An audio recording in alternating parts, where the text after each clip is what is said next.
அல்லது அரித்தலைச்சி என்பவர் சக்தியின் 10 மகாவித்யா அவதாரத்தில் வரும் ஒரு தேவதை ஆவார். சக்தியின் மிகவும் பயங்கரமான அவதாரமான இந்த அரித்தலைச்சியை பார்ப்பதற்கு மிகவும் பயங்கரமாக இருக்கும்.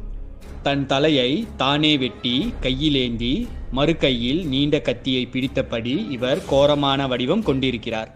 இவருக்கு பிரசண்ட சண்டிகை என்று மற்றொரு பெயரும் உள்ளது. அரித்தலைச்சி பௌத்த மதத்தில் வஜ்ரயோகினியின் சின்னமுண்டா என்று அழைக்கப்படுகிறார். இரத்த வெள்ளத்தில் இருக்கும் இவர் தலையில்லாமல் சுடுகாட்டில் சுற்றி திரிகிறார். சுடுகாடுகளில் இவர் உக்கிரமாக திரிவதால் இரவிலும் தேவையில்லாமலும் சுடுகாட்டிற்கு செல்லக்கூடாது என்று நமது முன்னோர்கள் கூறுவார்கள்.